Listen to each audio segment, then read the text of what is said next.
La relación en Latinoamérica, y eso es muy latinoamericano, Sí. de las empresas con los candidatos siempre ha sido una relación de poder, donde nuestra generación era una generación a la que le hacían una oferta de trabajo y en esa oferta de trabajo uno agradecía lo que le daban. O sea, mira, me diste plan de salud, el salario competitivo, el bono, ya. Como que para uno era, ya, llegué a esa empresa y si bien no era lo que le pasaba a nuestros papás, que me quedo en esa empresa, es como que me quedo en el circuito de empresas o en el circuito de empresas nacionales o en el circuito multinacional, en la industria, empiezo a moverme en esa línea. Lo que viene así como la transformación digital, que la pandemia la acelera, esto de la gran renuncia también va muy acelerado por la pandemia. ¿Por qué? Porque resulta que ahora el tema es, yo, candidato, también te evalúo a ti empresa. Si tú tienes lo que a mí pues, me gustaría para trabajar en algún lugar. ¿Qué le aportas? ¿Qué le aportas a la vida, a la comunidad, a mí como persona? ¿Cuál es el estilo de liderazgo? Y todo eso al final es remuneración y compensación. ¿Qué pasa? Cuando la nueva generación, pero incluso la generación nuestra, no encuentra esa respuesta en las empresas, sino que las empresas todavía están, muchas, ojo, no todas, pero muchas están todavía en la posición de, es marzo 16 de 2019, todos ya estamos vacunaditos y volvemos. Y de pronto volvemos con todas las medidas de bioseguridad, que la verdad es mascarilla y alcohol y salió. Entonces, las empresas al mantenerse en esa línea, lo que producen es un poco de inquietud en el talento y en los candidatos de decir, oye, ¿esto es realmente lo que quiero? O de pronto, ese salario que tú me estás pagando, que ojo, los salarios en Latinoamérica, y hablemos a nivel profesional, no hablemos a nivel de gerentes ni ejecutivos, hablemos a nivel profesional, pues son salarios que de verdad que la gente se las puede arreglar como independientes. Entonces hay una macro tendencia que es que todos los independientes pueden prestar sus servicios valga la redundancia, de forma independiente, por honorarios, como se conoce en México, y con eso me hago el mismo dinero, o quizá un poco menos, o quizá a veces un poco más, que me hago con la empresa. Entonces, ¿para qué necesito a la empresa? O hay mucha gente que cree de verdad que el administrativo, el profesional, el estar en una empresa es como que el escalón último, y tienen otros talentos para la cocina, talentos para los negocios, otros talentos completamente diferentes, y esos casos se han ido aumentando. Entonces se han ido aumentando hasta el punto de hay gente que dice, mira, yo me voy a hacer mi empresa de banquetes, que siempre me soñé y que tengo todo en la casa porque he sido tan fan del tema que siempre lo he tenido. O me voy a hacer DJ, porque es que siempre me ha encantado, pero es que yo no podía decir en mi casa que yo quería ser DJ porque como les decía eso a mis papás. Entonces, esa es la línea por la que a mí me gustaría empezar para que la gente se conecte con el tema, o sea, para que sea más allá de todos están renunciando, la gente no quiere presentarse a entrevistas. No, están fallando las entrevistas, es un tema terrible. En el área de reclutamiento nosotros estamos viendo de 5 candidatos que citamos, separan 2, te hablan y te dicen ya no quiero seguir con el proceso. Pero los que se ven más decentes te hablan. Hay gente que simplemente ni habla, no vuelve a aparecer, sí, simplemente no vuelve a aparecer. Le mandas las pruebas psicotécnicas, no las hacen. No. 1 hora de mi tiempo ahí no te va a invertir, olvídalo. Entonces, fíjate lo importante, porque desde compensaciones, cómo se conecta esto con lo que venía en recursos humanos, o en gestión humana, o en talento humano, y que ahora pues tenemos que acelerarlo, y es toda la experiencia del empleado o del colaborador, o como quieras llamarle, pero esa experiencia del cliente tiene que traslaparse en experiencia del empleado. Claro. ¿Qué te estoy eso? Perdón, te voy a decir, es un tema como muy de cultura y de desarrollo organizacional, como, o sea, ahí terminas amarrando el tema de que tienes que generar una propuesta de negocio que es atractiva para tus empleados, pero, digo, para tu cliente obviamente, pero también para el colaborador. Claro, porque imagínate, ¿cómo está formado el reclutador cuando te llama? mira, te tengo un cargo en una empresa multinacional que ni siquiera te dicen cuál es. Entonces, ¿te interesa o no te interesa? ¿Cuánto dinero quieres? Y resulta que en esa llamada el reclutador no está vendiendo nada. Ahora a los reclutadores hay que enseñarles a vender. Claro. Oye, te tengo una oportunidad de desarrollo de carrera que me parece interesante porque vi tu hoja de vida y el siguiente paso podría ser, es un discurso totalmente diferente. Sí, totalmente. Fíjate que me parece que es una buena manera de empezar. Yo justamente también te iba a comentar porque estuve viendo algunos datos, me metí hasta el Harvard Review Board y algunos así como información, y habían, o sea, por ejemplo, Europa es como más conservadora en este tema, y no sé si sea un tema de la madurez de la población, y parece ser que en temas de gran renuncia tienen números como menos impactantes, pero los de Estados Unidos son como brutales, ¿no? Así como que el 65% de la plantilla laboral a nivel mid-career, o sea, lo que es los mandos medios, están buscando trabajo, que cerca del 40% de la fuerza laboral ya cambió y renunció, o sea, no lo corrieron, renunció por un tema de salario emocional. Entonces estos datos a lo mejor, no sé si te parecerían así como, yo le decía que no podíamos dar presentación porque lo íbamos a estar platicando, sin embargo, pues a lo mejor también abrir con estos datos que digan para que vean lo que está sucediendo a nivel real, ¿no? Y yo incluso tengo ahí un estudio, obviamente no mío, sino un estudio que me bajé de Europa y de unas encuestas. Que podemos juntar las cifras, Erika, pero que hay una pregunta que me hicieron estos días que me parece súper interesante para extrapolar, porque lo que tú dices, hay mucho dato de Estados Unidos, donde hubo muchos préstamos del gobierno, además, o sea, hay mucho flujo de caja en pandemia. En Europa pasa algo parecido, pues el estado de bienestar, entonces ya sabes, les garantizan un poco los salarios. En Europa se ve más el problema en Reino Unido. Pero me preguntaban y me decían, Andrea, pero ¿y en América Latina cómo se ve eso?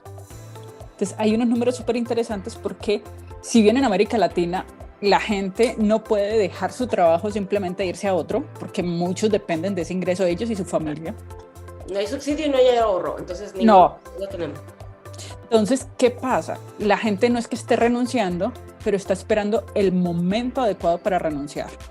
Va a haber un momento, probablemente en el 2022, hacia el primer trimestre, donde haya una gran ola de renuncias, no porque la gente se vaya a hacer nada, sino porque ya tiene o su emprendimiento suficientemente estructurado o porque ya consiguió otro trabajo y entonces se va a mover a otra empresa que sí le está dando lo que esta empresa donde pasó pandemia no le dio.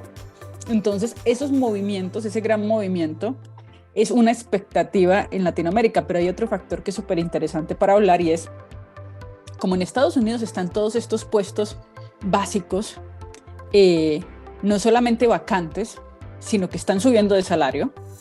Entonces ya te ofrecen $12 por hora, ya te ofrecen cosas más interesantes, pero ni siquiera así están siendo capaces de atraer a la mano de obra que necesitan.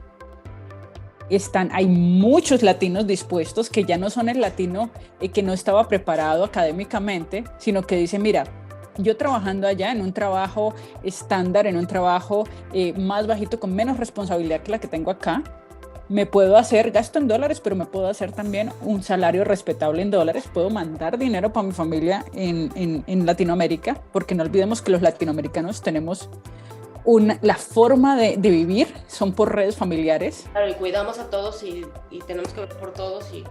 Exactamente, entonces probablemente yo no perdí el trabajo, pero alguien en mi familia perdió el trabajo, alguien quebró con un negocio y yo entro a suplir esa necesidad. Entonces, si mando en dólares, con las devaluaciones que hay en países como Colombia, que es, creo que el más devaluado en este momento, y ojo porque en México hay una fuga de capitales ahorita que puede provocar una devaluación importante, entonces esa mano de obra que tiene una visa, la de negocios, turismo, a la que estamos acostumbrados, que no va a entrar como estaba entrando la otra mano de obra, sino que va a entrar legalmente, pero que puede tener una tentación muy grande de quedarse porque, oye, es que aquí se vive diferente, hay otras oportunidades, no hay problemas, hay problemas diferentes a los que hay de donde vengo, pero también hay oportunidades diferentes y me permite ayudar a mi familia. Entonces, esas son como las dos líneas donde el talento va a desfogar esa falta de optimismo, que no es más que la falta de oportunidad en Latinoamérica, y la falta de oportunidad que las empresas le están vendiendo a la gente, porque al final, fíjate que todo ese ánimo que venía con responsabilidad social empresarial, donde uno decía, es que mi empresa ayuda a las comunidades, siembra árboles, mi empresa no sé qué, se quedó en las grandes empresas y se quedó en intenciones. Creo que aparte, digo, una de las cosas que yo he estado trabajando mucho aquí en la parte de consultoría justamente es ese detalle en donde no hemos hecho como un buen trabajo en un propósito como empresa, o sea, en venderles un proyecto de vida. Y yo lo platicaba en algún momento inclusive con reclutamientos propios, ¿no? O sea, yo no quiero un empleado al que me pueda traer a billetazos, porque sé que alguien más lo puede agarrar a billetazos, se lo va a llevar. Quiero un empleado que sea afín, y fíjate, ahí me había topado también con otro tema, en el justo la toxicidad de los empleados y ciertos empleados que no son buenos, pero lo definen como la toxicidad, no como una persona mala, sino una persona cuya cultura o cuya perfil no es compatible con el perfil de la empresa, tal cual, ese es como no son un match.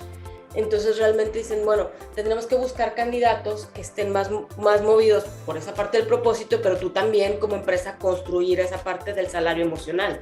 ¿Qué propósito de vida? ¿Dónde aportas en la comunidad? ¿Qué tipo de aprendizaje tiene esa persona y plan de carrera? ¿Qué le vas a atribuir a su compensación emocional de me siento reconocido, me siento tomado en cuenta, estoy aprendiendo, me estoy involucrando en cosas que son diferentes? Esa parte que no siempre se toma en cuenta. Y ahí hay una parte, Erika, súper importante, y es, fíjate, yo siempre digo una cosa, nosotros, como que a nuestra generación, por lo menos, nos lanzaron, así no estemos preparados, o sea, nadie nos preparó para ser jefes, pero te ponen un equipo a cargo. Sí, claro. Entonces, dime quién preparó a los líderes para liderar en medio de una pandemia. Nadie. Y nadie sabe cómo hacerlo. Entonces, el tema es, ¿quién está preparando a los líderes para la pospandemia? ¿Por qué? Porque hay tantas situaciones y tan variadas en todas las empresas que el líder finalmente va a ser el que va a tomar las decisiones que van a retener o no a esa persona. Y te pongo un caso personal de un líder que tuve yo en otra empresa. Yo estaba trabajando en México, yo soy de Colombia, en Cúcuta, en la frontera. Yo tenía a mi abuela muy enferma y el líder en ese momento, y eso ya fue hace unos 5 o 6 años, me dijo, no hay ningún problema, vete, trabajas desde allá, pero tú tienes la cabeza allá.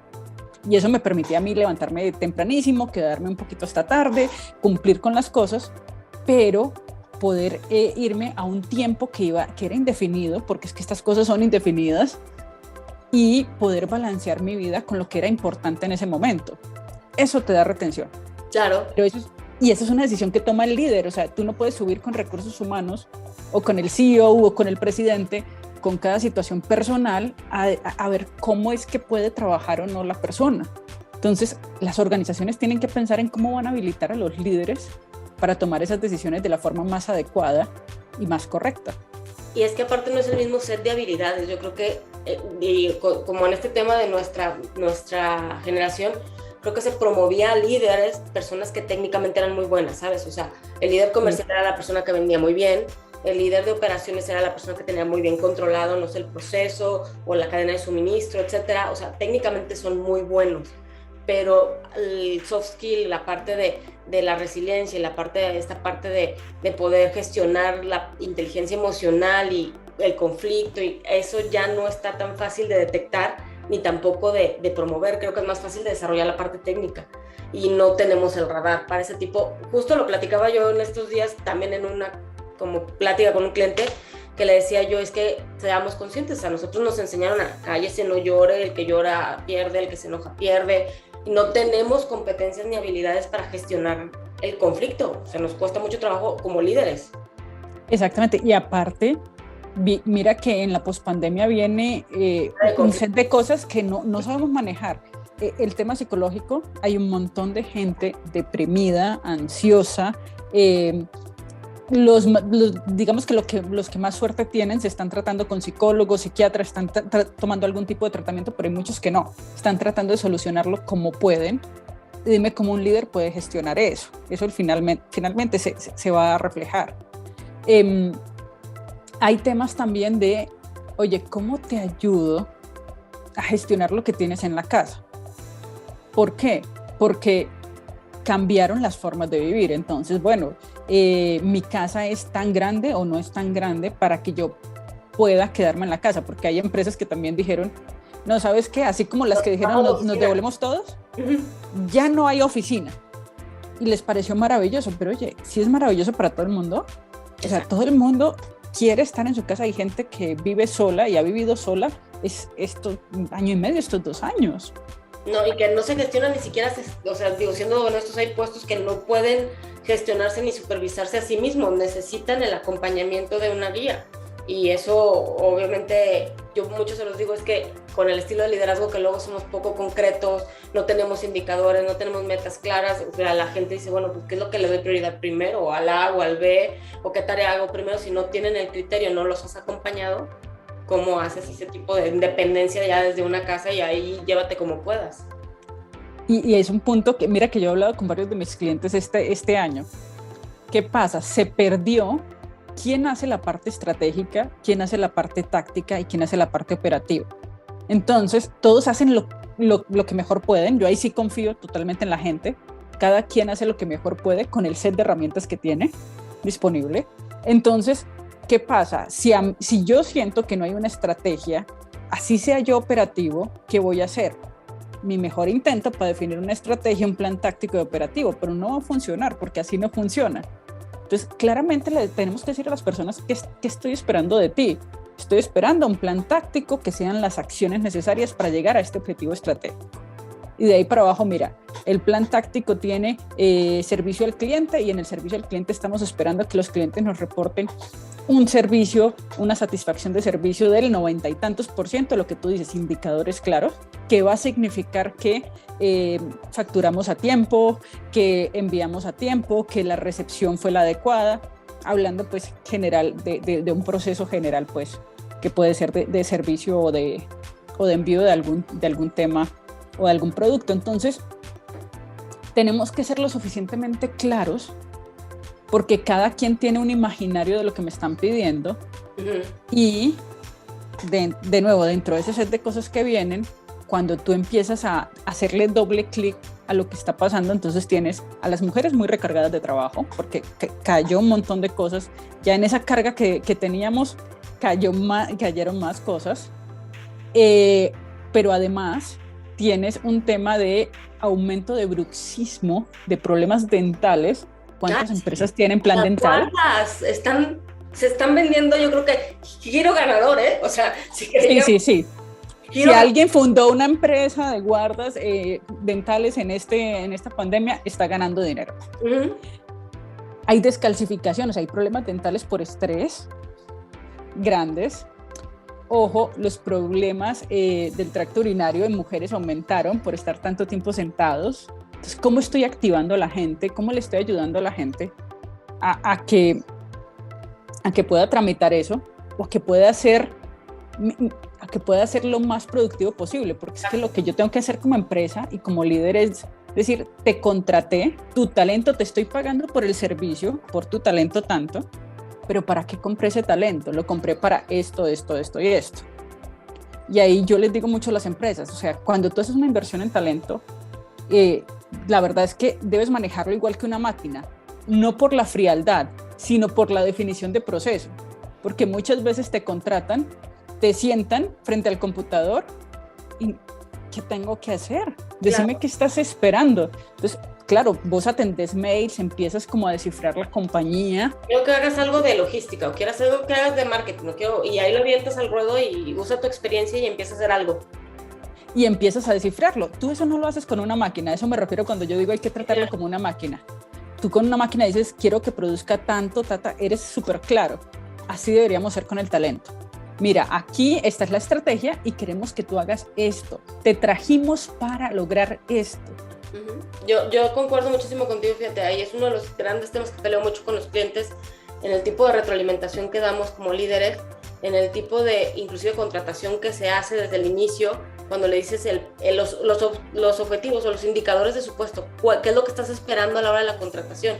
Porque para mí, si no eres claro con eso, es cuando les digo, es que tú le dices a un empleado, échale ganas. Y entonces yo le digo, es que ya estoy echando ganas, o sea, que te hace pensar que no, dentro de mi manera de operar. No, bueno, es que quiero que tengas mejor indicador en tiempo de respuesta, o quiero que mejores el tiempo de servicio, quiero que tal costo de tal gasto se reduzca significativamente o en tal porcentaje. Ahí ya está siendo concreto, pero échale ganas no es una retroalimentación, ni es un objetivo, ni es una manera de operar. Y otra de las cosas que decías ahorita, que me acordé de algo que estuve publicando esta semana, inclusive llevo tiempo como insistiendo mucho, es en la parte productiva. Creo que una de las cosas que nos pasó con la pandemia es que nos sentábamos en la computadora a las 8 y por lo menos creo que la gran mayoría de la gente que yo conozco se levantaba de la computadora a las 9 de la noche. Entonces empezamos a tomar una continuidad a la hora de operar y yo les decía, es que si no le damos a la gente indicadores, estamos siendo pocos productivos. En algún momento hacía yo la analogía contra una caminadora. Tú sales a una caminadora y pues sí entrenas, pero no llegas a ningún lado. Ahora salte a correr a la calle y vas a ir de un punto A a un punto B. Y si tienes cierta planeación, vas a trabajar que si la cuesta, que si la subida, que si el músculo, que si todo esto. Ahora, en una caminadora eso no lo puedes hacer, simplemente estás como rata dándole vuelta. Eso es lo que está pasando con muchos empleados. Están 12 horas dándole vueltas en cosas que no son productivas y entonces los líderes luego están muy frustrados porque los resultados no se reflejan, pero es que a su vez la gente no está enfocada a lo que es relevante. Tal cual. Y fíjate que ahí es donde viene la mayor queja de todos en la pandemia y es la cantidad de reuniones, que son de lo más ineficiente e improductivo que hay. Y ahí sí, yo les digo a mis clientes, mira, cuando tú haces una reunión, hay una metodología que a mí me gusta mucho y es contar el salario por hora de los que están en esa reunión, para que por lo menos sepamos cuánto estamos invirtiendo. Segundo, establecer el objetivo de la reunión. ¿Por qué no abrimos una reunión estableciendo el objetivo? ¿Qué queremos lograr en esa reunión? Decidir algo, informar, qué es lo que, para qué convocamos a la gente. Y tercero, ¿qué queremos de las personas en esa reunión? Entonces, porque la urgencia hacia dónde nos va llevando, tenemos que reunirnos todos. Y entonces ese tenemos que reunirnos todos se va como cascada por toda la organización y resulta que todos están muy ocupados reunidos y realmente tú dices, bueno, ¿y hacia dónde vamos a trabajar? Y me pasó a mí con una empresa al principio de la pandemia que decían, vamos a trabajar en el plan de retorno. Fíjate, trabajar en abril del 2019 en el plan retorno a las oficinas, dices, esto está complicado porque es que realmente no estás dejando que el tiempo pase, estás intentando anticipar algo y si tú le preguntas a un psicólogo qué es esa anticipación, te podrá decir, hasta donde yo entiendo, que se llama ansiedad. Hay una ansiedad. Se llama ansiedad. Hay una ansiedad organizacional y alguien tiene que respirar profundo y los llamados a eso son los líderes, a decir, hay que mantener la tranquilidad. Tranquilidad no significa detenerse, claro. Significa ser productivos de la forma más sabia y tranquila posible. Y ahí yo sí hago un llamado a todas aquellas organizaciones que han despedido a la gente o no contratan gente de 50 años y más, porque para poder respirar en situaciones complejas, tomar decisiones y transmitir esa tranquilidad, los que mejor saben hacerlo, no digo que los únicos, pero los que mejor saben hacerlo, la gente que tiene más experiencia con esto. Somos los primeros en vivir una pandemia, pero no somos los primeros en vivir una crisis. Exacto. Entonces hay gente que ya sabe hacerlo y creo que ahí sí como generación y como organizaciones tenemos que tener la humildad de reconocerlo. Y todo eso es compensación. O sea, la gente si encuentra, y los talentos, si encuentran una organización donde puedan estar tranquilos, donde tengan la claridad de qué les van a pedir, donde les permitan balancear su vida, porque es que la vida ha cambiado mucho. Es más, la cantidad de personas que adquirieron mascotas en esta pandemia vale la pena. Oye, ¿por qué como empresa no te doy un seguro de mascotas? Porque bueno, para alguien que es padre de familia o madre de familia dirá, no, para mí lo importante es la salud de mis hijos, listo. Para los que tenemos mascotas, y ojo, yo tengo hijo y mascota. Yo tengo las dos también. Es importantísimo también la salud de la mascota. O sea, se me enferma y hace unas 3 semanas lo llevé a urgencias veterinarias y es importante para mí conocer dónde está urgencias veterinarias porque no me da la vida para dejarlo una noche completa sufriendo a ver mañana que hablan la veterinaria qué pasa. Entonces, el tema se vuelve, yo como empresa ya no te puedo habilitar como lo hacía antes. Como talento humano, como gestión humana o como en inglés ya lo están llamando como people, como gente o ojo, ni siquiera como human resources, sino como gente. Ya por fin somos personas. Por fin. Entonces, ¿cómo hago yo para ponerte todo a tu servicio del talento que yo definí que necesitaba para que seas productivo y para que logres lo que yo dije que necesitaba que hicieras? Entonces, creo que eso es lo importante para poder atraer y retener al talento que las empresas necesitan. Justamente creo que, y fíjate, anclándolo con otra estadística que me encontré, es que generalmente este movimiento o rotación frecuente la teníamos en los puestos más juniors, es donde la conocíamos, ¿no? Porque eran los que estaban buscando en dónde colocarse, y es la generación que es más vertiginosa, menos estable, tiene menos compromisos, y traían una carta descriptiva muy específica los millennials durante un tiempo, ¿no? Pero es curioso porque esta gran renuncia se está dando, o sea, ya ese bloque se estabilizó, inclusive se disminuyó, y él se está dando en el bloque que tiene familia, que tiene otras responsabilidades, que tiene otros compromisos, y justamente creo que tiene mucho que ver con este tema de, bueno, no solamente estoy bien yo como unidad, como persona, sino mi sistema. Yo siempre les digo a las empresas, a ver, tú tienes, si tienes 100 empleados, tienes que pensar que tienes 300 personas respondiendo de ti, porque hay una esposa, hay un hijo, o sea, a veces vive la abuelita contigo, a veces no, hay unos que tienen muchos hijos, hay otros que tenemos poquitos. Entonces, bueno, al final de cuentas, hay un sistema grande que depende de ti, y si tú aseguras que el sistema esté completamente estable, entonces la permanencia es más grande. Y yo lo platicaba en algunos ejemplos, por ejemplo, de compensaciones. Conozco empresas, sí, más grandes, pero que han, por ejemplo, adquirido un tema de las colegiaturas.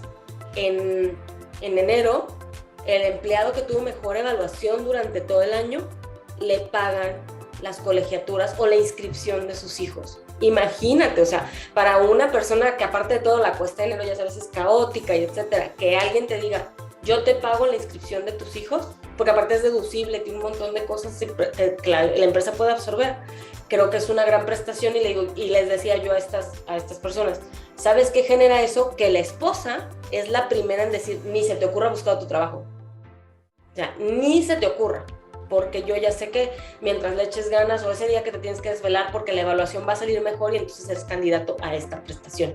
Entonces ese tipo de bonos, o por ejemplo hay otros que el día del cumpleaños de la esposa mandan una cajita de galletas, una cosa como muy particular a ciertos puestos. Digo, eso genera justamente que la familia empiece a decir, no papá, no, bajo ninguna circunstancia nos encanta tu trabajo, porque se genera una lealtad en el sistema completo. Cuando al contrario, la esposa o la familia empieza a decir, es que trabajas mucho, es que así no se puede, es que no es posible, entonces empieza la presión, y entonces la mente empieza a buscar alternativas, y no siempre se encuentran adentro de la empresa. Tal cual. Y la verdad es que esa retención y esa fidelización, fíjate que tú lo describes muy bien, es a través del detalle y conocer a la gente. ¿Qué había hecho las áreas de recursos humanos estos últimos años? Nos recogemos, la parte operativa es autoservicio, entonces le entrego a la gente y a los líderes unos servicios para que contraten y demás, y entre menos generalistas tenga, mejor para hablar de temas de talento y de temas netamente organizacionales. Resulta que ahora tenemos que devolvernos a la esencia de las áreas de gestión humana, y dentro de los 4 cuadrantes de Ulrich, ese socio de los empleados o de los colaboradores, si quieres, debe profundizarse, porque tengo que conocer a la gente. Si yo no conozco a la gente no tiene la confianza de acercarse a mí y decirme qué le está molestando, qué es lo que está buscando, por qué está buscando algo más, y yo no tengo la posibilidad de reubicarlo, de retenerlo, de tener conversaciones profundas.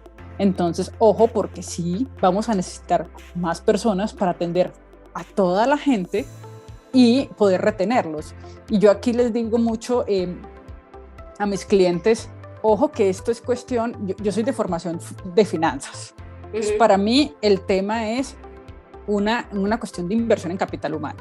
Cuando se te va una persona, tú vas a perder entre el 50 y el 200% del salario base de esa persona. Entonces, ojo, esto es un tema de dinero. Claro. Si quieres, no lo pongas en términos de personas. La información que se lleva, y, o sea, yo sí también esos números los estaba viendo hace poco, y creo que es cerca de $4,000 que pierdes por cada puesto que te renuncia, entre la información que se lleva, el finiquito, o sea, una serie de prestaciones y movimientos financieros que se tienen que ir, o sea, cuesta mucho la curva de aprendizaje. Exactamente, entonces realmente tener más gente para hacer esas estrategias de retención realmente es valioso y es rentable, porque no vas a contratar a una persona por cada persona, pero hay que empezar a medir cuánto te cuesta disminuir esta rotación y cuánto te cuesta prevenir. Claro. Entonces, ¿y cuál es tu estrategia? Definitivamente las empresas ya no pueden permitirse no tener una estrategia de gestión humana y no tener una estrategia de compensaciones. Hay que definir cuál es la estrategia, tiene que estar alineada a la cultura. A mí hace poco me hablaban de una organización, me decían, no, ellos se están formando, pero a ellos les gusta mucho ayudar a la gente. Yo les decía, mira, si a ellos les gusta mucho ayudar a la gente, tú puedes definir un plan de auxilios o de ayudas, pero algo que esté establecido y que todos sepan que pueden acceder a eso en ciertas situaciones y que esté reglado de forma tal que todos se sientan tratados de forma equitativa. Entonces, pero tiene que ser de acuerdo a la cultura de la empresa. Si la cultura de la empresa está en, no, aquí todo va de acuerdo al talento y al merecer, listo, tienes que tener entonces una medición de desempeño supremamente buena para que puedas saber quién es el que se desempeñó de mejor forma o no y recompensarlo. La estrategia tiene que estar puesta allí. No puedo dar beneficios por darlos, simplemente porque esto haría feliz a la gente. No, los beneficios tienen que ir muy hacia cómo habilito yo a la gente, cómo le doy lo mejor para que yo te estoy dando una propuesta como empleado a tu talento para que no te vayas a ofrecer ese talento a alguien más. Entonces, pero no ¿cómo te enamoro? Dinero, o sea, ¿qué aporto en todo el ecosistema que como dices ahorita, si hay beneficios, qué tipo de beneficios y por qué se van a dar y cuáles son las políticas para darlo? Y creo que ahí hay un ejercicio de reflexión que no siempre los líderes quieren hacer, y bueno, salvo tu mejor opinión, porque no siempre nos gusta definir esas prácticas. O sea, como yo les digo, a ver, ¿por qué? Si lo quieres operar así desde el punto de vista de, bueno, tenemos ciertos beneficios porque de manera ocasional lo voy a dar y bueno, entonces defínelo que así vas a hacer, ese es el tipo de cultura que tú estás llevando. Ah, no, es que quiero ser más orientado al mercado y quiero ser más agresivo. Pues entonces es que eso no es congruente con esto, o sea, no van de la mano. Entonces ahí esa reflexión no siempre nos gusta hacerla. Y yo siempre les digo, no es que haya una cultura mala, es simplemente tiene que ir a la par con lo que quieres hacer con tu estructura o con tu negocio. Si lo que quieres es crecer de una manera muy agresiva, vamos a tener que cambiar la cultura. Si quieres ser más orgánico, más conservador, más orientado a la consolidación, entonces tendríamos que asumir que vamos a ser más lentos, pero que vamos a poder anclar ciertas políticas que van a retener al talento. Entonces es como ese balance y tomar la decisión que no siempre es fácil. Sí, y hay algo en estrategia, Erika, que yo les digo mucho a las empresas y es, nos acostumbramos en compensaciones por lo menos mucho a la cultura del benchmark, que para mí es copiar la tarea del de al lado. Decime qué están haciendo y yo hago lo mismo. Ojo, ¿quién te dijo que lo mismo te sirve a ti? Claro. Entonces, aquí hay que ser muy innovadores. ¿Qué le estoy proponiendo yo a la gente? Y ahí creo que hace falta que seamos innovadores, por lo menos en compensaciones, o yo no lo he visto en el mercado, pero yo no he visto empresas que estén diciendo, oye, la transformación digital se nos vino encima, voy a tomar a todos estos muchachos universitarios que están en últimos grados de colegios, que son hijos de mis empleados o de mis colaboradores, y los voy a capacitar en las nuevas competencias digitales. Porque es que es mano de obra que viene al mercado. Claro. Ellos son los nuevos talentos. Sí, y la verdad es que la gente, somos humanos y todavía somos humanos y formamos relaciones humanas. Si yo veo que la empresa en la que trabaja mi papá, mi mamá, mi tía, qué sé yo, se tomó la molestia de venir, prepararme, estando yo en una formación universitaria de últimos años, tú sabes dónde voy a querer trabajar, donde se interesaron por mí, donde en el momento en que no tenían por qué interesarse por mí. Y allí las empresas tienen que saber que hay inversión y es igual que en la bolsa. Yo invierto, pero ojo, no es que invierta para recoger el 100%. Eso no pasa en las inversiones. Yo invierto y sí, habrá inversión que se vaya a ayudarle a la competencia, pues que si no la haces, tú tampoco vas a recoger. Entonces, ¿qué vas a esperar? A menos que hagas ahí un super arreglo industrial donde digas, bueno, con todas las empresas de mi industria vamos a preparar a la gente en esto, tienes que tomar la bandera y tienes que tomar el riesgo. Claro. Pero siempre, esto es como todas las inversiones, el que pega primero pega dos veces.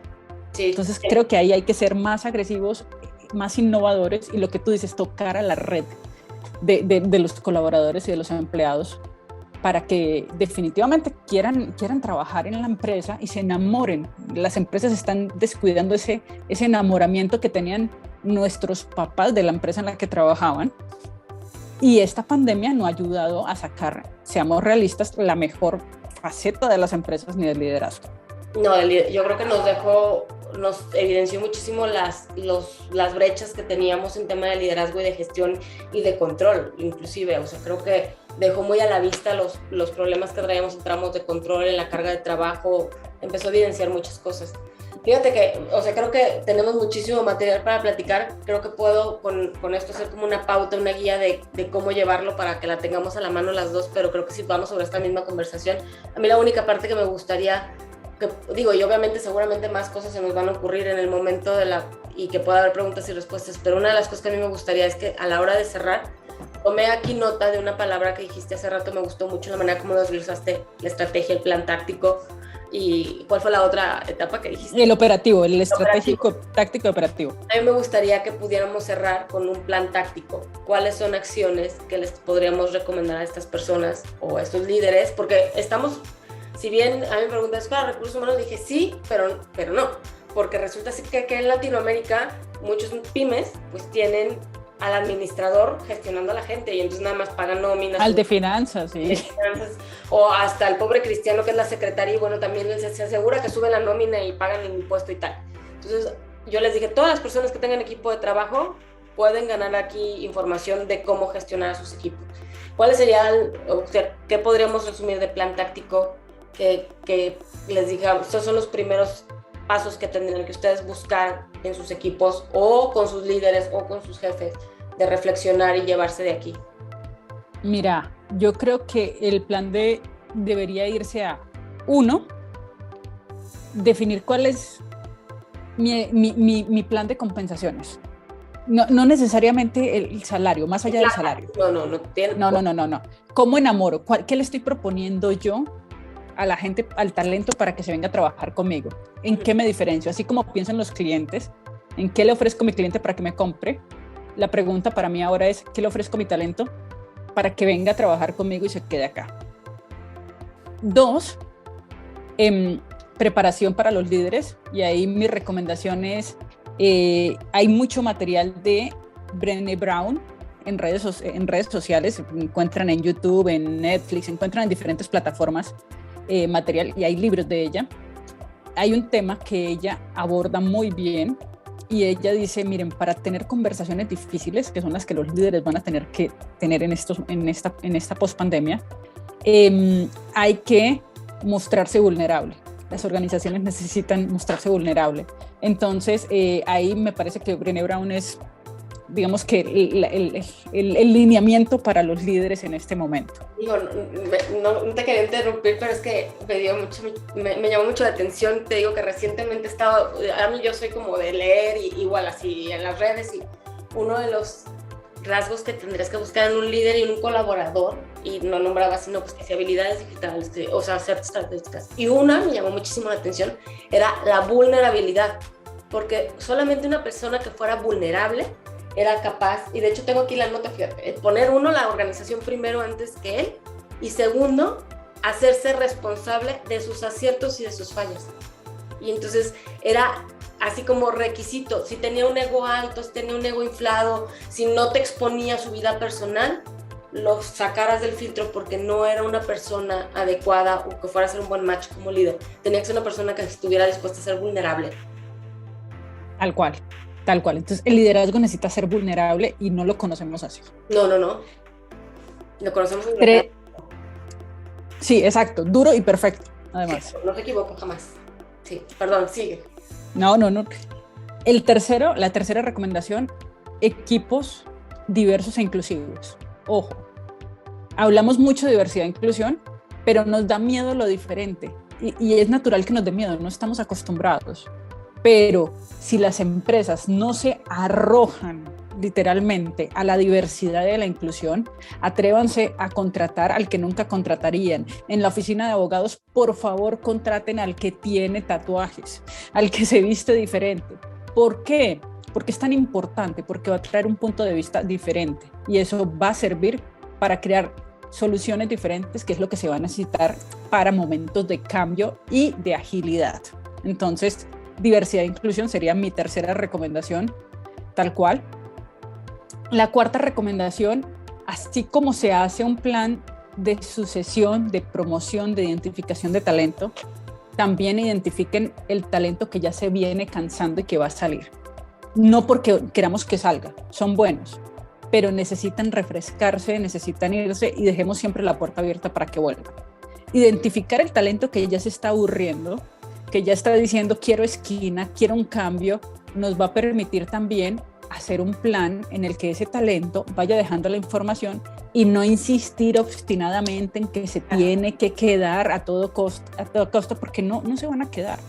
Y fíjate que también es otra de las cosas que yo discuto mucho con los líderes, porque muchas veces lo toman personal. Una renuncia la toman personal. Les digo, mi vida, todos tenemos un plan de carrera y si no es congruente el plan de la empresa con el del empleado, mejor que parta desde ahorita y lo diga y lo deje saber. Pero aferrarnos a quererlo mantener no aporta nada a la cultura y la verdad es que al final de cuentas nos cuesta el triple porque empieza a tener cero entusiasmo, ya no está al pendiente de sus tareas, o sea, es un personaje que no abona al equipo. Entonces es dejarlos ir y verlo como una manera positiva de refrescar el equipo y de meter nuevas ideas y de meter un perfil que a lo mejor pueda aportar algo diferente a lo que ya teníamos. Creo que ese es algo que nos duele mucho también en el ego como líderes porque sentimos que fallamos como responsables del área y se nos fue la persona. Cuando es natural, nos permite hasta refrescarnos, como cuando sacas el agua estancada y le metes vida al sistema. Tal cual, y llega alguien diferente pensando algo diferente y puede darle toda la vuelta al sistema, como tú dices tanto, Erika, y la verdad es que nos sirve, esas refrescadas nos sirven para pensar diferente y tener otras soluciones. Y el quinto punto que yo recomendaría es reconéctense con eso que traíamos de responsabilidad social empresarial. Yo como empresa, ¿qué le devuelvo a la comunidad? Y no tiene que ser lo mismo para todos, ojo, ni tiene que ser toda la inversión para todos, pero si estamos trabajando en transformación digital, conectémonos y de verdad pensemos todos de la transformación digital. Hay un caso de éxito en eso en Colombia que se llama Crepes and Waffles, se llama ese restaurante. Es una cadena de restaurantes y de verdad uno ve la lealtad del colombiano al restaurante, es una cosa impresionante. En todos los restaurantes de la cadena uno ve filas y filas de gente porque es súper contundente la forma como convirtieron esa cultura y ese pensamiento en realidad. Y todas las mujeres que trabajan allí, como meseras, por ejemplo, son madres cabezas de familia. Es un tema súper impresionante en medio de la pandemia, cuando estaba todo este tema de domicilios, porque no podían atender ellos en sus locales. Lo primero que hicieron cuando les cerraron intempestivamente es que agarraron toda la comida que tenían y la repartieron entre sus empleados. Entonces, mira la consistencia que hay en el actuar, porque eso está metido en el ADN. Después dijeron, no, nosotros necesitamos tener una cadena que le llegue el producto al cliente como se lo entregaríamos acá. Compraron unas motocicletas que van de acuerdo a su política ecológica y además quienes las manejaban eran mujeres que llegaban a tu casa otra vez dándote la comida como si estuvieras en un restaurante. Entonces, el tema tiene que ser consistente y no es de copiarle la tarea al otro. ¿Qué queremos nosotros? Es congruente contigo, claro. Tiene que ser congruente con la organización, porque de repente yo veo mucha gente que inventa como hilos negros así de, ay, vamos a... Aquí hubo de todos, desde el que vendió tamales de 10 pesos, y sí son esfuerzos relevantes, pero yo sí creo que este tipo de...